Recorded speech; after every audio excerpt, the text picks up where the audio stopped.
Boa noite. Gente, eu tô virando o rei da live, não é isso? Não tenho pretensões. Mas Narciso Teles, junto com o coletivo dele de teatro lá de Uberlândia, me convidou hoje. Só que eu tô realmente tendo um problema sério no Instagram. Quando alguém me convida, eu não. Ontem aconteceu, eu fiz um teste com a Lavínia, realmente. Quando me convidam, isso não acontece. Aí o Narciso já está aqui, vou convidar o Narciso. Já te convidei, Narciso. Vamos ver se a gente consegue. Ó, Tô tá te vendo vendo? agora super bem. É isso aí. Não sei o que está acontecendo, mas enfim. E Não, não tem aí, como é que você problema. tá, meu Tudo amor? bem. As Sobrevivendo a isso pessoas. tudo, né? Nossa, nem me fala, nem me fala. As pessoas estão começando a entrar agora. Ótimo. São, faltam ainda 6 minutinhos. Tá vendo? Foi até bom porque a gente não atrasa tanto, porque eu tenho ensaio Sim. hoje. Eu tenho Ah, você ensaio está hoje. ensaiando. Tô ensaiando. Ah, que Tô bom. Então ensaiando o até é brilho bom. eterno de uma mente sem lembranças. É bom até Estamos na conversa ensaiando. você falar um pouco, não do ensaio propriamente, mas desse uso da tecnologia, né? A favor da gente, né, cara? Porque a gente Exatamente. tem que usar isso ao nosso favor e não contra, né? Não adianta você, para mim, você ficar sofrendo. Isso, na verdade, foi uma ideia da produtora, da Renata Alvim. O que eu fiquei arrasado, a gente começava os ensaios do Brilho Eterno dia 1º de abril, ironicamente, dia Sim. 1º de abril. E tinha data de estreia para o dia 4 de junho, lá no Procópio Ferreira, em São Paulo. Veio a pandemia, parou a Irmavap. Eu estava Sim. tava fazendo Irmavap. Tivemos que parar, a Irmavap estreava aqui dia 17 de abril, ficava até início de junho. A gente fazia o Festival de Curitiba, ou seja, foi tudo indo É, embora, tudo indo embora, assim, infelizmente, sabe? E aí a Renata Alvim, que é essa produtora do Brilho Eterno, Renata Alvim foi produtora há muitos anos da Time for Fun, foi ela que trouxe o Fantasma da Ópera, essas peças grandes e tal. A produção é dela, do Marco Griese e da Dani Griese. E aí ela teve essa ideia genial. Eu sou péssimo disso, mas tem uma parada da internet que é um Google, é um aplicativo que você consegue falar com uma galera. Então a gente está assim, Letícia lá na casa, Letícia está fora do Rio, né? E uma parte do elenco é de São Paulo, outra parte do elenco daqui do Rio. Então a gente está se sim. encontrando para poder fazermos o trabalho de mesa, que você sabe que para mim é extremamente Sim. essencial, ainda mais de um texto como esse, né, que foi uma adaptação do cinema, do cinema. Não sei se você já assistiu esse filme, ele está na Netflix, inclusive. E eu e o Vitor Não, ainda Biguelli, que é não. um psiquiatra amigo meu, interessantíssimo, porque o filme é muito teatral. E não é a minha primeira adaptação de um filme para o teatro, né? Então, Sim. enfim, e aí a gente está nesse período de se conectando através disso para fazer fomentar teatro, como é isso, né? Eu também estou com um projeto com a Lavínia Panúzio, filha da Marta Ah, Panúzio, daí de Uberlândia, que é o sim. Poemas ao Pé do Ouvido, que a gente lê conto, lê poesia, toda quarta e todo sábado. E está Aqui sendo na muito rede, né? incrível. Na rede, é uma live também.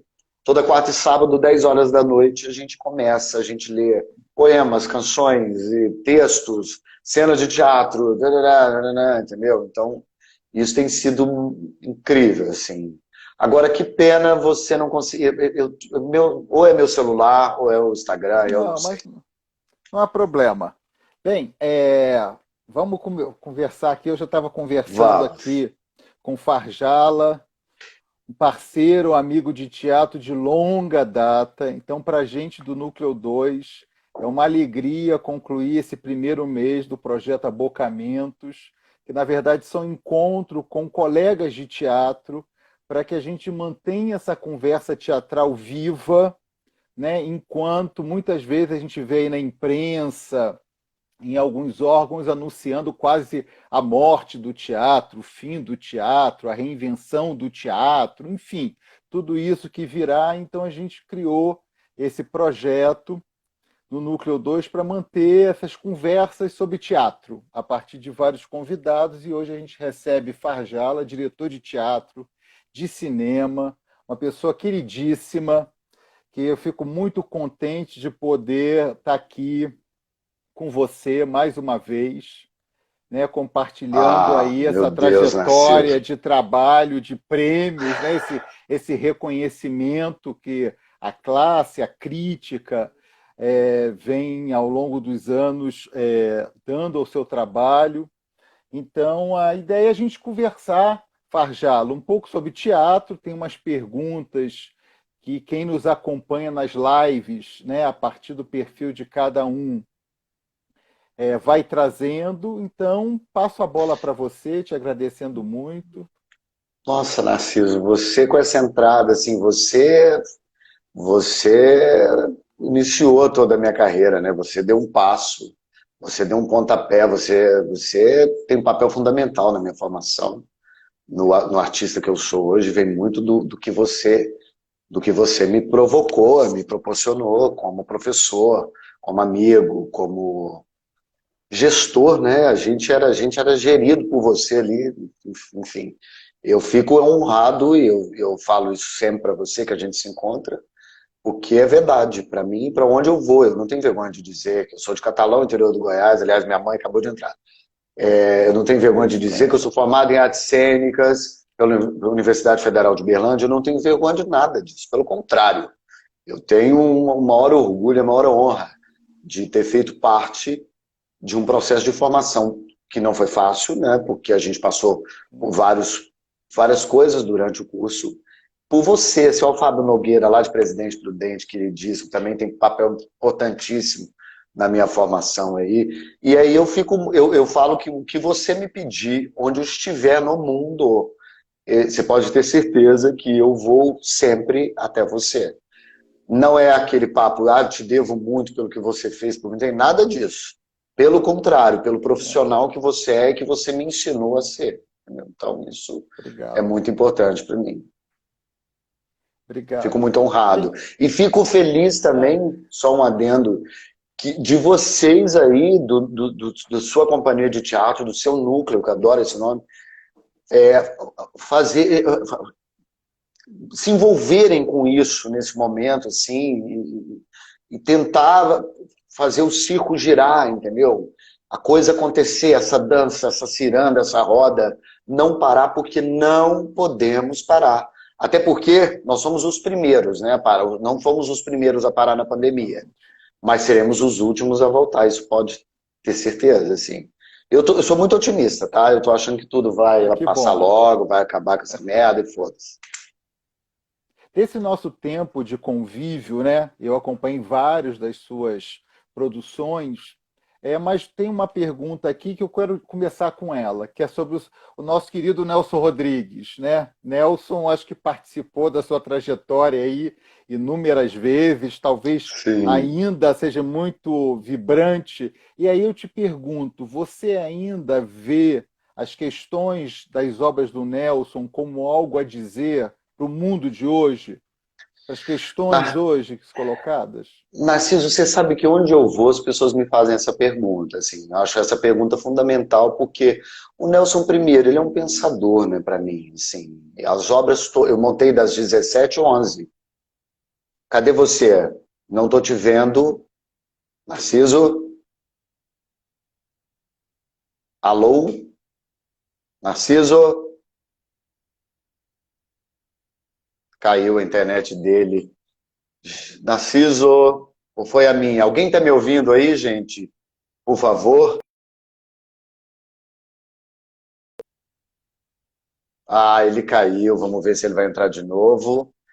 Ele caiu, gente, segura as pontas aí, que é um papo interessantíssimo aí sobre teatro. Estou convidando você de novo, Narciso, aconteceu alguma coisa? Te convidei de novo. Opa, Sem caiu. problema. Caiu, sem problema. Faz Então vou parte começar. também, né? Faz, claro. É, Bom, o Nelson Rodrigues, para mim, ele é universal. Ele nunca vai deixar de ser. E sim, a obra do Nelson Rodrigues, ela tem muito a ver com os dias de hoje. Meu Deus, olha o óbvio no lance. Pelo amor de Deus, você lê isso, você fala, cara. Aí eu vou lá no Dante Alighieri, que também tem parte de mim nisso, né? Porque eu sempre uso isso como exemplo. O Dante escreveu Divina Comédia em 1300 com problema, com a questão da problemática da Firenze, da época. E hoje, você lê a Divina Comédia, você fala, meu Deus do céu. É a mesma coisa para mim o Nelson. O Nelson, para mim, ele é atemporal. Talvez porque eu olhe para ele atemporal. Mesmo as obras que foram intituladas lá pelo Sábato Magal, subdivididas, né? As tragédias cariocas e tal.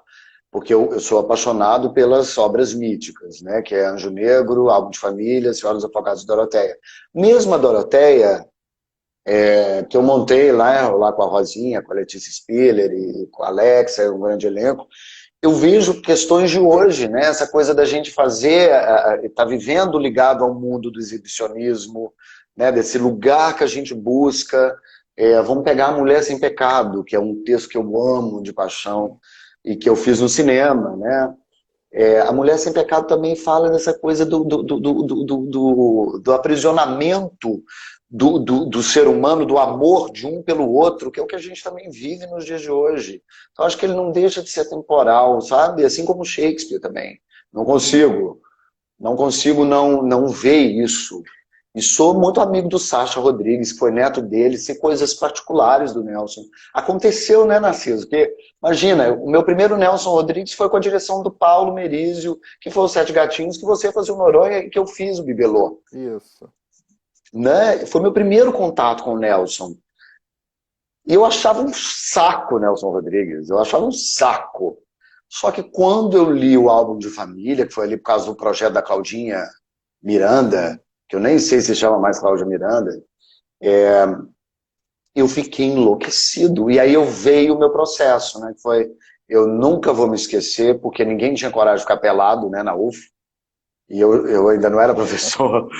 E eu queria que o Nonô realmente ficasse pelado. E eu sonhei que eu era o Nonô e que eu cavava a terra vermelha e desenterrava as joias da senhorinha.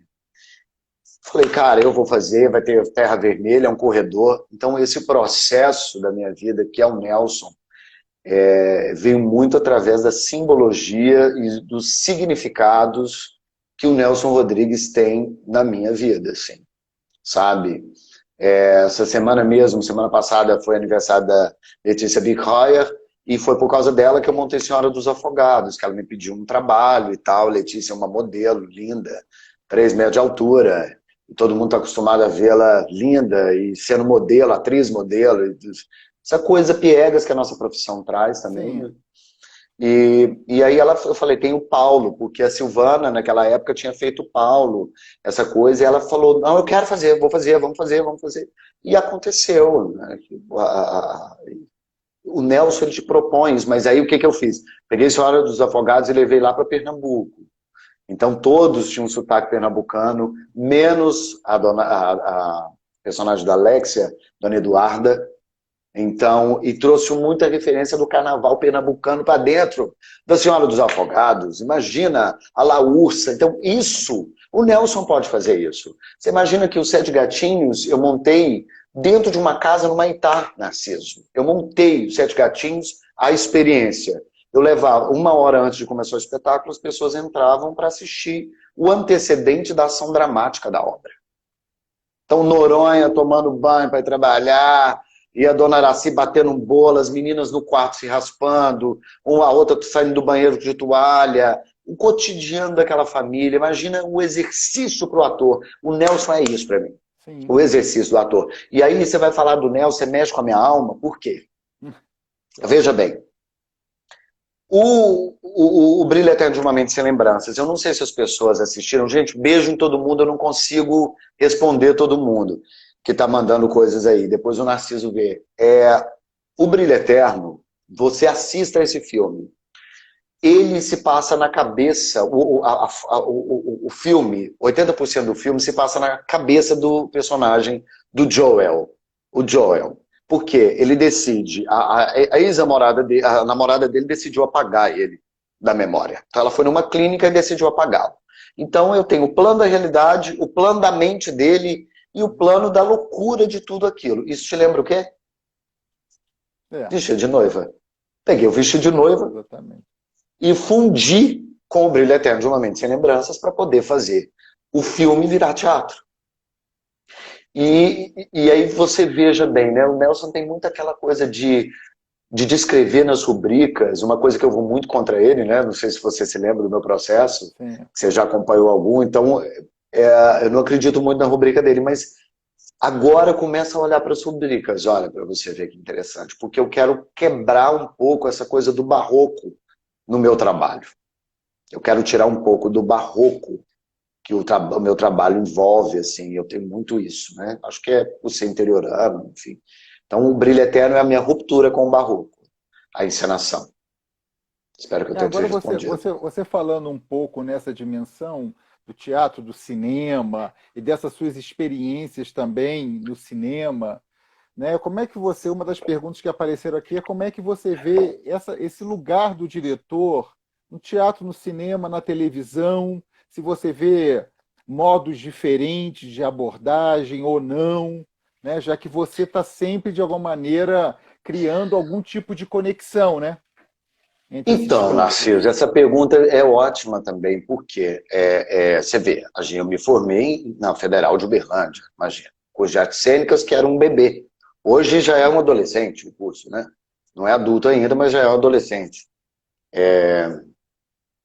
Numa época que a gente porque eu quis muito fazer o curso, né? Tava vendo outro dia a história de Lenço e Vento, imagina. Sofri pra caralho, chorei pra caralho, enfim. Até pelo hilo, enfim, todas Sim. aquelas coisas que a gente já conversou. E é, quando eu vim para o Rio de Janeiro, eu senti isso na pele, porque a gente era preparado, é claro que era um curso de licenciatura, né, em Sim. teatro, modalidade de licenciatura, caguei. Você sabe que eu nunca respeitei isso. E nunca mesmo, que eu queria fazer. Vamos fazer, vamos, cadê? Não sei o quê. Não, não. Então, quando eu cheguei aqui, eu tive um susto. Um susto com a interpretação para televisão. Eu tomei um susto. Foi o meu primeiro impacto, assim, que eu era ator na época ainda, né? E eu fiquei, até levei um curso de televisão para Uberlândia, porque eu comecei a entender a interpretação televisiva de um outro ângulo, né, uma outra esfera, e a interpretação da televisão, do cinema em outra esfera, e a do teatro em outra. Né? São coisas distintas. Elas podem se beber uma na outra, É. mas elas são distintas. Agora, quem diz que isso é regra? Aí é onde me pega. Quem diz que isso é regra? Mas elas são distintas. Até pelo formato, porque nada supera o teatro. Nada. Eu gosto muito de cinema, amo cinema.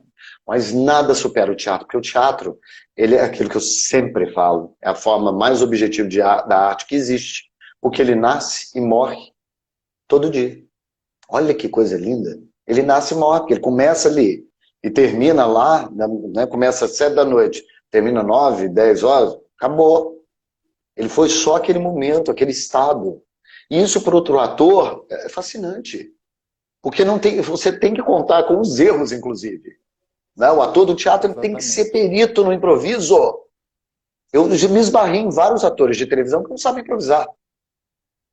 Não estou falando de comediante, tá? De atores de Sim. televisão. E porque a televisão, você teve um problema, corta! Cinema, mesma coisa. Né? O pai morreu, a mãe morreu no cinema. A gente hoje não vai gravar, o pai morreu, a mãe morreu. Televisão, gente, o pai faleceu, vamos mudar de área aqui de gravação, passa para outra pessoa. Teatro, mãe morreu, pai morreu, fodeu. Você não tem o que fazer, porque a plateia comprou, está te esperando para assistir você, como é que você faz? Não tem como. Então, o teatro, ele exige uma responsabilidade, eu vejo assim, de fato, tão grande quanto o cinema e a televisão, mas ele é ali no fio da navalha, você não tem como escapar dele, né? Mas as interpretações, não só a interpretação, a parte técnica também é muito diferente.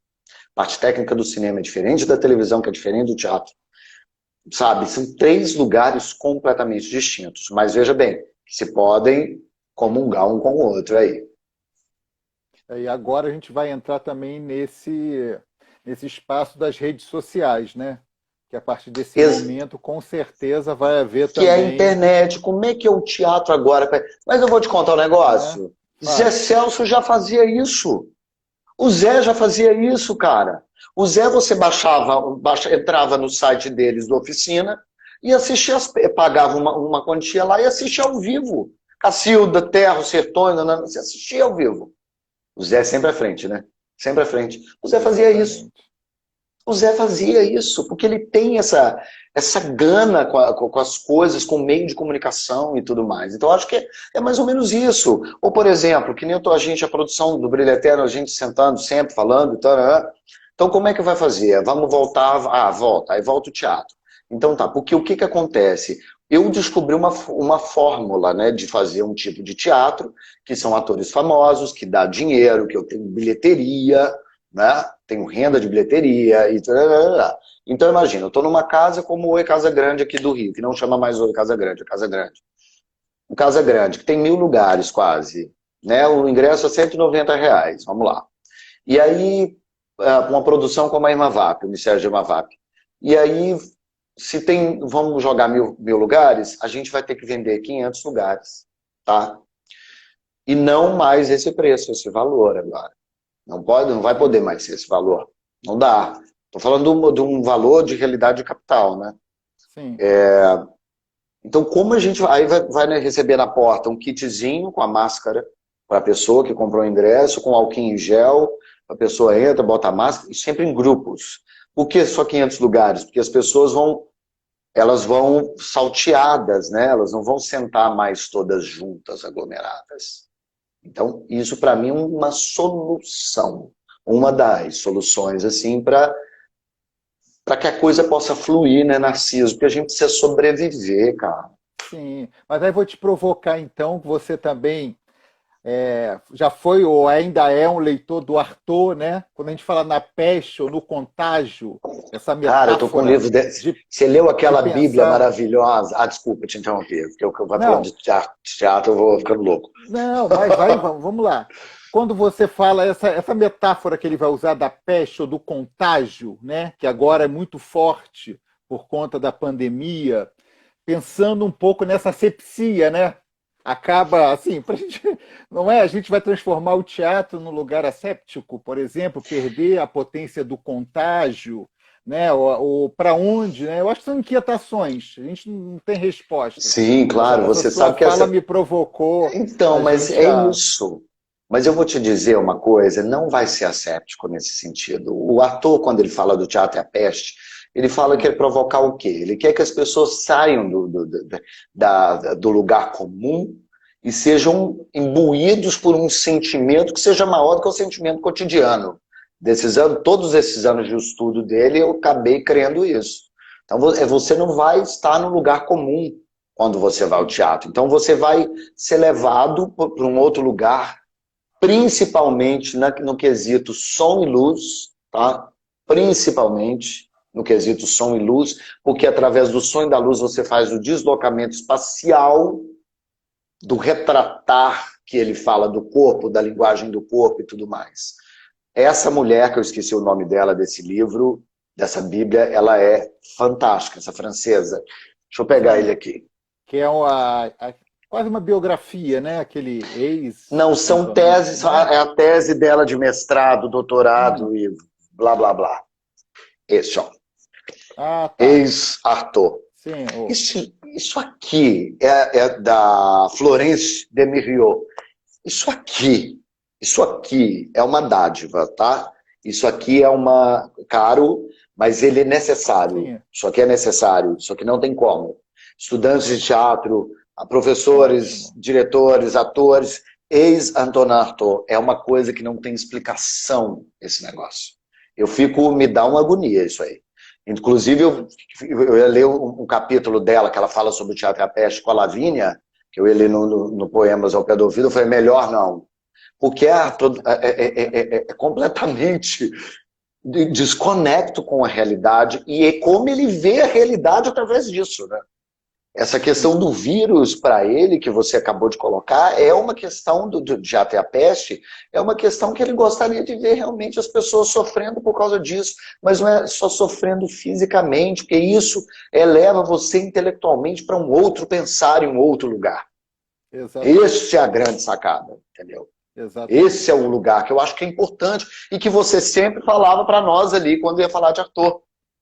É um Era pouco sempre a nossa discussão. é, é uma consciência na loucura, que aí não é uma Exato. consciência Ai, aquele de um mundo real, texto. pragmático, etc., né? Que eu acho que o teatro é É, uma eu quis te função dar, de não mas é trabalhar, aquilo, né? amor. Depois eu fui entender. Faça finalmente dançar a anatomia humana. Venha, Betânia, eu quis te dar um grande amor, mas você É. não. Mas é isso, né? É isso. Não era só pelo simples fato de fazer uma Sim, quebra. Não, mas a nossa sim, anatomia humana é essa anatomia do carnaval. É a anatomia do sim. samba, é a anatomia do boteco. A gente é brasileiro. É que nem essa coisa que a gente falando da interpretação, da nananã. Os ingleses, Downton Abbey, por exemplo, já assistiu Downton Abbey? Não, ainda não. Essa série é maravilhosa, vale a pena ver pela série, é foda. Os atores, eles se movimentam muito pouco e o texto é o olhar. Tudo é o olhar. Tudo é o olhar. É uma coisa. Não tem isso aqui que eu tô, ó, italiano, né? Ó, Sim, tarará. Cara, a gente é brasileiro, bicho. A gente conversa assim. Apesar que eu não gosto que fale com a mão, tá? Pelos espetáculos. Mas assim, tem uma coisa do sangue latino que a gente é quente, né? A gente vai brigar, se bem que a gente consegue, mas aí fica essa briga da televisão querendo fazer a linguagem que está sendo estudada lá no Stanislavski, meu cu, desculpa, lá no estúdio dele, lá em Nova York, mas peraí, mas qual é o sentimento que ele quer passar? Porque o método do Stanislavski é um método super importante. Ele é a base para todo o trabalho de ator. Já sabemos disso. Agora, cabe você ir para ele, ou você vai para o Meyerhold, ou você vai para o Grotowski, você vai... O Grotowski, na verdade, é a continuação do método do Stanislavski. Poucas pessoas falam disso. Né? Porque sim. você já imaginou você começar... Você tem uma cena que você vai tem que chorar toda noite. Toda noite, 8h15, é o seu momento que você vai chorar. E aí você começa a buscar a memória emotiva para poder chorar. Não, gente, pelo amor de Deus. Que é a memória física. A memória Sim. física do Grotowski te leva a isso. Enfim, a gente vai ficar aqui a noite inteira, né, amor? Que eu adoro falar dessas coisas. Faltou uma cerveja, né, Narciso? Pô. Ai, como sempre, né? Mas aí eu queria aproveitar, já que você está nessa conversa, a gente passou pelo ator e você chegou no ator, né? Na atriz, na atuação. Como é que você pensa a atuação, essa relação daquela velha provocação, né? Um diretor de ator, um encenador, etc., né? Mas como é que você tem pensado hoje, a partir das suas experiências, esse lugar da atuação? Né? Não um lugar. Eu acho que a gente precisa. Eu acho que você já rompeu, claro, aqui você conversando com essa coisa acadêmica, né? Com essas escolas de uma tradição que parece que são, que não se comunicam, né? Essa ideia mais acadêmica. E, na verdade, a gente Então, sabe que a atuação é um fenômeno múltiplo. você falou tudo. Eu sofri muito com a academia, né? Assim, porque a academia foi uma coisa que eu desejei muito. Você lembra disso? Eu Sim, desejei muito. Né? Comecei, eu queria virar acadêmico, barará, e eu passei muito mal sendo acadêmico, porque eu não era aquilo. Eu imaginava uma coisa e era outra. Né? O meio acadêmico, naquele momento, não era o que eu queria. Nunca foi, eu acho. E a academia, eu sofri muito nesse sentido, porque a academia parece um jogo da velha, né? Aquele joguinho da velha, da X e bolinha. Tem que ser correto. Eu nunca esqueço dos festivais de teatro, que eu sou cria também de festival de teatro, lá em Blumenau, maravilhoso aquele festival de teatro. Os debatedores, o Malê, tinha um outro, o Krauslov, que eu conheço todo Klosowski, mundo hoje, né? Ricardo, O sim. Krauslov, Ricardo, e tinha outro cara, virar para cá e falar assim, você não pode juntar Brecht e Stanislavski. Oi, não, parou. Aquilo ali foi o meu start de parar de pensar no teatro da academia. Olha para você ver onde foi. Foi naquele momento. Porque aquele festival é um ninho de acadêmicos, né? Ele é um ninho de acadêmicos. Até conheci a Paula Brown, mulher do Matheus Solano, nesse festival. Lá, né? Você lembra da Paulinha lá, né? E Sim, assim, e aí isso começou a me enveredar essa consciência, essa busca. Qual é a qualidade do ator? O que ele precisa para falar um texto que não pareça mentiroso? Se ele está se mijando, se ele está lixando a unha, o estado dele, para mim, é o mais importante. A verdade que sai daquela boca é mais importante. Assistindo, aí chego no Rio, passo um tempo, nananã, essa discussão, televisão, cinema, atuação, não sei o quê. Aí fiz a Dorothea de Momento, vou assistir Júlio Adrião fazendo a Descoberta das Américas. Não sei, eu acho que ele liberou na rede, hein, por causa da Acho que pandemia. sim. Aquilo, eu saí, eu só achava que uma pessoa podia fazer o Jonas sem ser eu, que eu sou meio egocêntrico, né? E era o Júlio Adrião. Porque o Júlio Adrião, ele fazia aquilo. Ele era Brecht, Arthur, Stanislavski, Grotowski, Buñuel, ele era todo mundo junto, num cara só. Ele era Pina Bausch, ele era todo mundo. Ele era um todo um, que era aquilo que a Cássia falava, né? Todo um de teatro, que é todo, que é um, que eu falava, meu Deus do céu. E aí eu falei, cara, então a possibilidade caiu por terra, o que o Kozlov falou lá, o Ricardo Kozlov, aquela coisa do Roberto Malê, desse pensamento do Lume, academicista, ao extremo, que não vai para o risco, né? É lindo o Gabriel Vilela fazendo os meninos lá do Romeu e Julieta. Chega uma hora, cadê o risco? É lindo, mas eu quero risco. Eu quero me arriscar enquanto diretor, sabe? Enquanto senador. Eu quero me arriscar, eu quero pular do precipício. Eu não quero, lugar comum aqui, eu vou fazer esse espetáculo aqui para agradar, que eu quero ganhar um prêmio Michel. Eu vou fazer isso aqui porque eu vou ganhar... não, eu quero agradar os críticos. Eu nunca fiz isso. Eu fui achovalhado quando eu fiz o Prata Palomares aqui no Rio. Que eu fiz para mim como ator. Fui achovalhado. Achovalhado. Eu adorava. E um espetáculo que falava exatamente o que está acontecendo no nosso país agora. Fiz isso em 2013. Então essa busca que nunca cessa, aí é muito triste quando você senta para assistir os colegas e que você vê que os colegas não mudam a formação de pensar. Você vê a mesma forma de interpretação e tudo muito quadrado, careta, sem se arriscar. Quando eu falo quadrado careta, não é uma pessoa fazendo um monólogo na cadeira sentada. Isso para mim pode ser incrível. Sim, não é disso que eu estou falando, sacou? Eu estou falando careta porque a pessoa não se arrisca. Saca? E aí me deixa mal, porque eu sou daquele cara da teatralidade. Eu não quero óbvio. Não quero óbvio, cara. Não quero. Eu quero algo que me leve a pensar e questionar, mesmo fazendo um besterol como o Mistério de Imavap, que é recheado de referência, de crítica. Tem um monte de coisa. Aí nego vai lá assistir e fala assim, prefiro a montagem da Marília Pêra. Mentira, não fala nem Maria da Pera. Fala, prefiro a montagem do Nanini e do Ney, que é outro quesito que eu quero aproveitar aqui agora, que eu acabei de ver um post do Festival de Curitiba, que falaram assim, o espetáculo Imavap estreia aqui em setembro, Matheus Solano, Luiz Miranda. Falei, oi, mandei uma mensagem, sai lá, ó. Quiser no Instagram, falei, oi, espetáculo, quem mudou essa coisa desse espetáculo foi o diretor. Cadê o nome do diretor nessa merda? As pessoas esquecem disso. Mas as pessoas esquecem.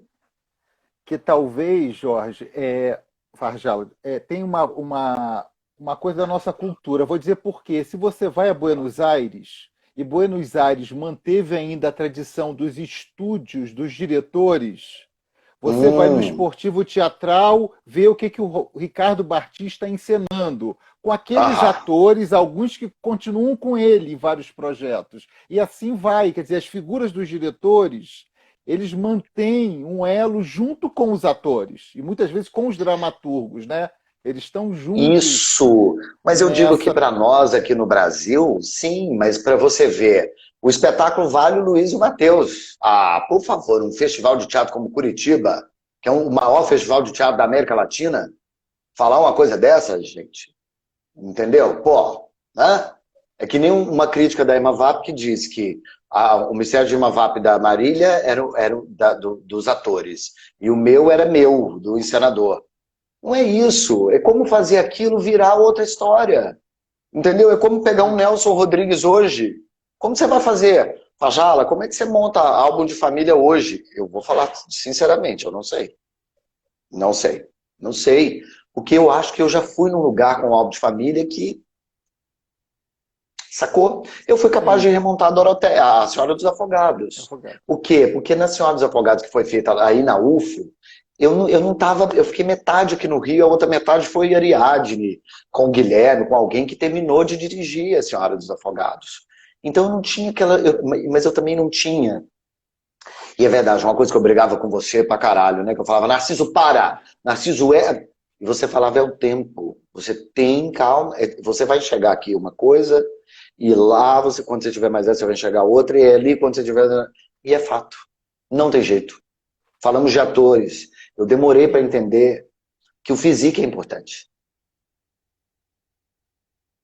Não adianta você fazer um personagem de 40 anos e ter 20. Não adianta. Não adianta. Agora, fato que foi lindo para mim na minha formação... é a gente poder usar da Universidade Federal no Brasil para exercer a nossa potencialidade enquanto acadêmicos, sabe?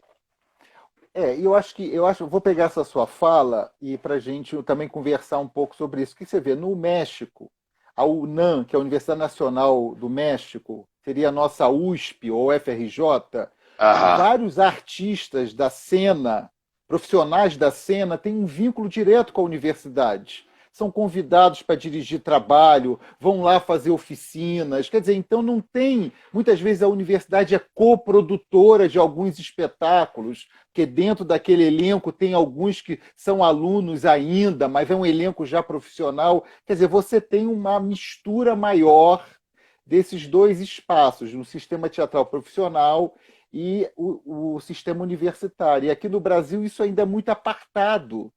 Muito, né? Tem essa divisão.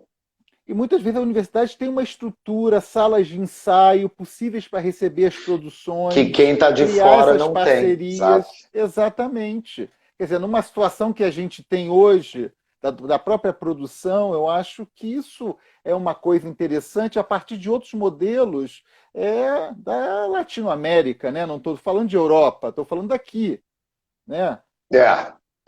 Mas você vê, eu tive na Comédie Française lá e vendo, imagina, foi assistir um Shakespeare. Era um saco. Era um saco. Achei o teatro em Paris um saco. Não vi nada de novo. Não, eu estou te falando sério. Falo isso para ele, inclusive.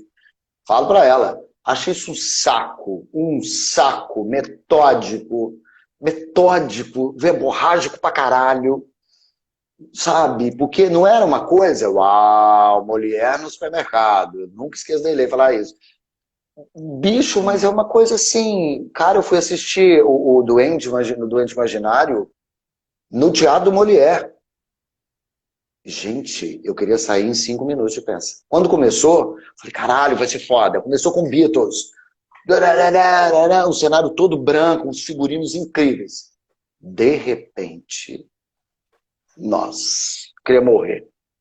Mas as interpretações, assim, ó, arrisca. Uma coisa que aí você fala assim, caralho, entendo por que a Nutiquini está aqui com o Teatro Soleil, entendeu? Já entendi. Porque os atores são maravilhosos. Aliás, eu tenho uma série no Netflix chamada Luna Nera, que é de bruxa. Mas a interpretação é fantástica. Fantástica. Essa é italiana. Mas eu falei da francesa, que é, na verdade, Marianne. Cara, é sensacional. É terror. Mas esse Marianne é maravilhoso. Maravilhoso! As interpretações são incríveis. Os franceses... Tem um outro nome de um filme francês também, que eu não vou lembrar agora, que está no Netflix. A minha cabeça é um caos. E a história é uma história verídica de um grupo de balé da França, que eles foram, Clímax, pode ser Clímax? Eu acho que pode. Clímax, talvez. Clímax. Sim. Chama Clímax o filme. E eles vão dançar, eles estão apresentando para a professora, para a dona da companhia, o que eles vão dançar. É uma coisa assim, e aí eles vão fazer uma festa em seguida. E todos moram lá nesse lugar da dança, no galpão. E a bebida deles é batizada com ácido. Cara, é sensacional. Os atores são incríveis. Bom, tô falando pra caralho. Preocupado com a Não, mas hora, a não? Ainda ideia temos é meia hora. essa. Não, a gente está tem tempo. Eu queria voltar a essa ideia que você trouxe do risco, né? Porque para mim, se a gente, enfim, outro dia eu estava relendo Hamlet, aproveitando aqui a, na hora que Hamlet põe os atores e começa quase a dirigir os A atores, façam representação isso, dentro da né? Ver como é que representação, não, né? isso não, isso Maravilhoso. não, isso não. Quer dizer, tem aí uma condição do ator, como diz o Barthes, né? Que é a condição de risco. E aí, De claro, risco. você amplia isso para a questão da cena, da encenação do próprio teatro.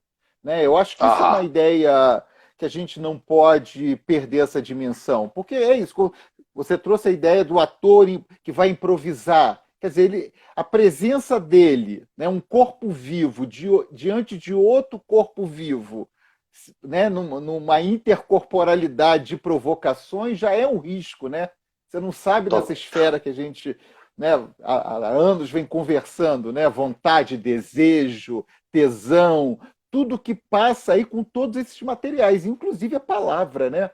Quando a gente vai para o texto, né? Quando a Nossa, gente vai encarnar o texto, né? Da carne ao texto. que coisa, né? O que que é essa merda, bicho? Eu não sei se isso é dádiva ou se isso é algo que não. Eu não sei te explicar, Narciso, de verdade. Assim, que às vezes parece que é dádiva, às vezes parece que não. Né? Porque, por mais que posso dizer que eu né, alcancei um nível legal aí com o teatro e tal, eu acredito que os próximos passos podem ser televisão. Estou fazendo um trabalho com a Broadway e, enfim, Ótimo. muita coisa acontecendo, muita coisa acontecendo e assim, fico pensando, e quantos companhias e grupos no Brasil que não são fomentadas, ou própria oficina que está ali vendendo os tijolos para arrecadar dinheiro. Então eu mudei totalmente o rumo da prosa, porque você fala, me emociona, e eu penso sempre nisso, entendeu? Porque Sim. eu tô aqui, eu sempre tive aquela ideia de vontade de companhia, né, de grupo. Sempre tive. Sempre. Hoje, quando eu li as perguntas, e tem uma Mas, pergunta ali que mexeu comigo profundamente, que eu falei, caralho, Deus. E eu vejo assim, eu passei por muitas coisas aqui com a Ana Machado, né, com a sim. Companhia Guerreiro, ao ponto da gente mandar material para a prefeitura daqui do Rio, projeto de prefeitura, né, esses projetos que você faz, né, foi até o Purgatório do Dante Alighieri que a gente montou. E voltar para nós, que você poderia buscar o projeto, porque imagina, você paga caro para imprimir, vai aquele portfólio, né, tudo lindo, sofisticado. 3 envelopes completamente lacrados, cara. Sabe? Então, isso tudo. E aí eu me desliguei do grupo, na verdade eu era o grupo, né? Até eu entender que eu era o grupo, demorou um tempo. Então eu rompi isso comigo para poder entrar no caminho que eu trilhei agora. Então, assim, eu acho lindo você ter um coletivo e ter um grupo pensando o teatro. Só que eu penso assim, até quando, aí eu vou fazer, é quase uma pergunta, né? Até quando a universidade tem essa proteção? Eu nunca esqueço também disso, né? Saiu, formou na universidade, acabou. Quem vai te proteger? Né? Não, Porque a gente precisa aí eu acho que sobreviver. sim. Eu acho que a gente tem, acho que tem várias dimensões nisso que você traz. Por exemplo, hoje eu participo com várias outras pessoas numa luta para manter vivo o espaço onde era o Teatro Vento Forte, depois do Gente, a falecimento do Lavínia Igor pois é, em São isso a gente Paulo, precisa se conectar. A né? gente falou aquele dia, eu já Então, falei para sim, Carmen, já avisei todo mundo. Só para a preciso me gente conectar com poder, você. né? Quer Mas a dizer, você Lavínia tem me falou que acabou. A Lavínia Panuso me falou que acabou o Vento Forte. Que não, eles venderam a sede. não, como grupo, sim. Não, a sede ainda está lá, tem um Aham. pré-tombamento daquele espaço, e a gente está num grupo, né? Não o grupo Teatro Vento Forte, esse parece sim que acabou, mas um grupo para tentar tombar e virar um centro cultural Ilo Krugli, E no e Krugli, aí claro. ter os espaços, uma exposição permanente, para tentar manter isso que você faz, quer dizer, a memória, os lugares. E, claro, eu acho que aí tem uma dimensão de política pública para a área de cultura e do teatro, né? E essa perversidade do qual você menciona, dos editais de seleção, etc., né?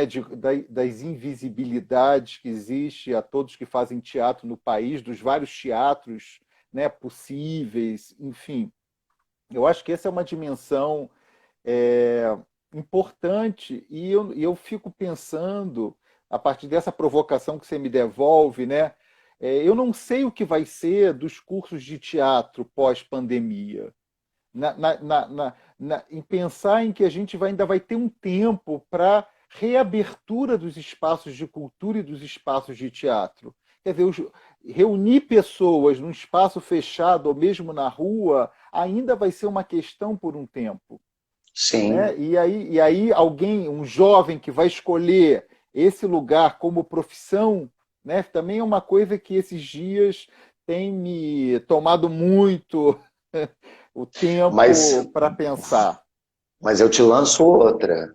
Vai lá. Glória Pires estava falando um vídeo num vídeo. Você que está em casa, que você liga a televisão, que você vai ver um YouTube, que você vai assistir um filme, vai assistir uma novela, vai ver. Quem trabalha é uma galera aí que está sem receber, Sim, entendeu? exatamente. Aqui foi lindo que o Barata, que é o diretor-geral da PTR, a Associação do Teatro do Rio de Janeiro, que cada um deu uma quantia, foi formatando uma grana e as pessoas vão podendo receber alguma ajuda. Né? Porque a nossa. Como é que faz? E quem não tem a salvaguarda da universidade? Sim, Seus alunos, por sim. exemplo, seus alunos que, sei lá, que tem uma companhia, um grupo como a gente tinha ali. E aí? Não, o que a gente tem aqui em Uberlândia hoje é um fomento municipal já consolidado. Então, várias produções, inclusive do meu coletivo, a gente tem 2 projetos aprovados, a gente tem recurso para trabalhar pelo menos durante 6 meses, um ano, Aham, pós-pandemia, e vários da cidade. Mas aí é uma coisa muito, digamos, pontual, nesse momento de Uberlândia. A gente não sabe como é que vai ficar o orçamento daqui para frente, etc. Mas isso que você fala, eu acho que essa situação fez com que a gente percebesse a dimensão dos profissionais vinculados à área de cultura. Não só, né, o teatro, exato. mas é uma quantidade imensa de profissionais, né, Não, que muitas vezes eu, estão invisíveis, estão por trás. Né? técnicos, cara, os Exatamente. eletricistas, montadores e desmontadores de cenário, por exemplo. Posso citar para vocês que era uma realidade que eu não tinha dentro da universidade. Que, por exemplo, o cenário do Mistério de Imavap, você assistiu, é aquela coisa, um Sim. trem fantasma, porque o diretor psicótico queria um trem fantasma e foi feito um trem fantasma. Só que ele é uma sanfona, ele fecha, é muito legal. Claro, feito por um cenotécnico incrível, que é o Bretas, que é maravilhoso, pensado pelo Marco Lima, que é o cenógrafo, e por aí vai. Mas, lá no Procopio Ferreira, onde a gente estava, todo sábado e todo domingo tem infantil, de manhã e 2 à tarde. Duas apresentações à tarde. São 3 infantis numa sala de 700 lugares. 3 infantis não. O mesmo espetáculo infantil numa sala de 300 lugares lotado. 700 lugares lotado. Detetives do Prédio Azul. Por causa dessa série do Gloob, que é um canal da TV Globo, da Globo, do Grupo Globo, infantil. Que a Globo, você vai ver, não tem mais coisas de infantil, né? É. Então ele fez o quê? A Globo fez um canal infantil, que é o Globo, onde tem essa sériezinha feita por pré-adolescentes, crianças, chamado Detetives do Prédio Azul, DPA, lotados. Só que o que acontece? A gente tinha que montar e desmontar cenário sexta, sábado, sexta e sábado e domingo, que não pode ficar montado durante a semana. Então você imagina a quantidade de técnicos eu tinha ali para desmontar cenário. Sim. Quanto eles ganhavam por dia, né? O menino que opera o som, o cara que opera a luz, a camareira que está ali para vestir os meninos, não vestir, porque camareiro não é só vestir. Quando rasgou a roupa ali, você tem que costurar, você tem que passar aquela roupa. Não, porque a gente está falando, na verdade, não é que nem a gente na faculdade, que cada um se virava com a sua figurina e foda-se, entendeu? Exatamente. Então, tem uma outra roupagem. Então, a gente está pensando nesses técnicos, desses teatros que estão aí, como é que faz? Como é que vão sobreviver, gente? Né?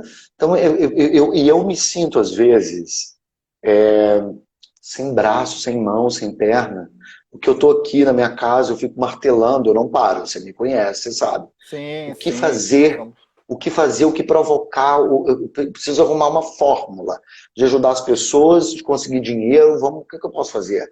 Ah, eu pensei num espetáculo, então tá, então beleza, vou fazer um espetáculo ao vivo com todo mundo, distribuir os personagens, os papéis, vai ser uma live, um espetáculo, ok. Aí depois fui convidado para fazer um curso de direção online, olha isso. Vou fazer um curso de direção online, 15 aulas, você paga um preço X e vai ter uma aula comigo online. Bicho, né? Tem que se mexer. Sim, Você sim. tem que se mexer, né? Se colocar nesse lugar. Porque eu vou te falar, eu não sei o que pode acontecer. Eu sou otimista, como eu te falei, mas a gente não tem quem nos defenda. O fato é esse. Exatamente. Eu acho que é isso. Eu acho que você colocou os pingos nos is. Eu estou muito Becketiano. Estava falando outro dia numa conversa que eu voltei a ler o Beckett. Porque a sensação que me Adoro. dá é que eu vou para a janela, olho a cidade vazia, aquele Maravilhoso, é horizonte verdade. e volto. Não é essa Maravilhoso, assim, é? é uma ação interna que Sim. para essa ação externa, não, também estou meio paralisado nisso, nesse caminho, mas inquieto também. Compartilho com você dessas preocupações. Me parece Porque, que. amor, a gente fica. Como é que a gente faz? Não, e detalhe, porque eu tenho pessoas que eu conheço que são amigos que trabalham na academia, essa coisa de tirar o salário, diminuir o salário do professor, do acadêmico, para poder nutrir coisas. Sim, Pô, sabe, é uma coisa, amarra dali, puxa daqui, puxa lá. Vira uma coisa mal ajambrada, né? Mal feita, mal pensada. A cultura sempre é essa, que é a que tá. Tá exatamente. ali, ó. Deixa isso pra lá, não. Você culta bobagem, isso aí, ó. E Hoje, eu vou te hoje, hoje, falar. hoje eu tentei Não, por favor. mobilizar, estou tentando mobilizar uma reunião com os professores do curso por causa disso que você está falando. Quer dizer, daqui a pouco os alunos vão se formar em teatro sem ter lugar para apresentar, sem ter como apresentar. Quer dizer, como é que você se forma em Sim, teatro sem fazer teatro? Quer dizer, isso é uma sim. preocupação É seríssima claro, é para seríssimo todos nós. isso. É isso que você está Sim, colocando, né? sim, Quer dizer, a eu gente penso tem, nisso. Desculpe. o governo agora tirou bolsas dos estudantes de graduação que pesquisam na área de É. artes. Quer dizer, a gente está a todo momento voltando a uma barbárie, porque a gente está perdendo o ponto de vista sensível, simbólico, do afeto, do desejo, né? Isso que para nós, nesses anos todos, são coisas tão caras, tão importantes, não é? E a gente vai perdendo isso nos micros espaços, isso é destruidor, avassalador. Além, e o impacto disso também na falta de grana, né? Na falta de Nossa, trabalho, na isso falta de também, grana, imagina, aí isso é uma acaba coisa. com, não é? E assim, eu fico pensando de que modo, de que forma é, a cultura vai conseguir passar por isso, porque vai ter que passar por isso. Ontem dei uma entrevista para o Globo, para o Jornal Globo aqui do Rio, e o Eduardo do Rio Show, do Caderno Rio Show, fez uma pergunta muito bacana. Ele falou assim, na Guerra Fria, quando acabou tudo, veio o Teatro do Absurdo. Né? Foi o que, pá! Quando acabar a pandemia, Farjala, o que você acha que vai ser? Foi o que você acabou de dizer, eu acho que é o amor. De verdade, eu acho que a gente vai ter que fazer obras, teatro, que falem sobre o amor. Chega de dor, sabe? Ninguém vai querer saber.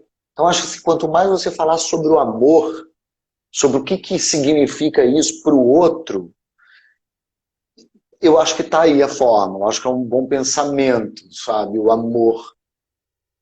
Eu acho que é por isso, não é por isso que eu estou montando o Brilho Eterno, mas acabou sendo, enfim, dentro desse lugar aí. Tem uma pergunta que a gente passou aqui, que alguém mandou, que durante a sua trajetória, que trabalhos te movimentaram mais, ou se cada um tem seu brilho próprio, enfim. Essa foi a pergunta, foi exatamente essa. E eu sou muito saudosista, né? Eu sou um saudosista e eu sou assim, eu lembro de tudo, assim. Então não tem nada que eu não lembro. E aí eu pensei nessa pergunta, foram 3 fases. 3 fases. A primeira fase, para mim, indiscutivelmente, eu fico emocionado, dentro da academia, porque foi muito importante tudo o que eu vivi dentro da Universidade Federal de Uberlândia, tudo, sem exceção. As brigas, os encontros, os desencontros, os afetos e desafetos, tudo foi muito importante. Mas os Chente, que você me deu de presente, traduzido pela Fátima Saad, eu tenho esse texto até hoje, traduzido pela Fátima Saad, e que eu fiz ali com Adriana, Aninha, Maria de Maria, Neibe, Lilian, as 5, não as mulheres de Chente, não é esse. Estou falando nos camarins. Olha, me arrepio inteiro. Nos camarins com as laranjas, que eram as vulvas das mulheres abertas. Eu tenho saudade desse cara, desse Jorge aí, ó, desse Jorge Fábio. Esse cara aí eu tenho saudade. Eu tenho saudade dele porque ele era audacioso, tinha medo, sabe? Quando eu lembro da Adriana, a Maria pôs uma careta aí. Quando eu lembro da Adriana, Maria, você lembra disso? Adriana segurando aquele teto de metal, de pendurando naquele teto em cima da pia, e aquela era água. O tempo de tomar um choque, morrer todo mundo, bicho. Uma coisa, sabe? Isso me emociona. Isso, para mim, sem sombra de dúvida, foi o trabalho da minha vida. Assim. Foi ali que eu nasci, digamos assim. Não estou tirando o valor dos Sentimentos Atrasam com você, nem o Hamlet com a Cássia, nem mesmo a Medea Material, que foi muito importante. Eu estava vendo outro dia a Medea Material aqui, em casa, de madrugada, e que eu até te contei. Mas aí os Chente ali, naquele momento de quebrar a cadeira, gente, lembra, Maria? Quebrar a cadeira, cara, que absurdo. A minha quebrou a cadeira. Enfim, aquilo me movimentava enquanto diretor. De ver as meninas na sessão do lava-pés no final, lavando os pés de todo mundo que ia assistir o espetáculo ali e tal. Essa nessa fase. Na outra fase, que já era uma fase pós-universidade, foi o Inferno, de Dante. Esse, sem sombra de dúvidas, esse foi 2010, sem sombra de dúvidas, foi um espetáculo assim, eu tenho um documentário que eu preciso sentar minha bunda para editar ele, porque eu fiz um processo sobre isso. O Inferno eram 17 atores pelados com os corpos cobertos de argila, inspirados nas iluminuras do Gustave Doré. Pô, quem é Gustave Doré, né? Ninguém quer saber também. Foda-se. Esse nessa fase. E na outra fase, que seria a terceira, assim, a Doroteia com a Rosa, que está até assistindo a gente, a Rosinha está aí nos vendo, vai cair agora, 24 segundos. Ah, que amor, que pena. Obrigado, Narciso, está avisando que vai acabar. Tá, que pena. Querido. Então, para finalizar, queria agradecer a todo mundo, lembrar que você me deu um conjunto desse copo no dia que você foi Ah, embora de Uberlândia, vai ele acabar permanece três. comigo.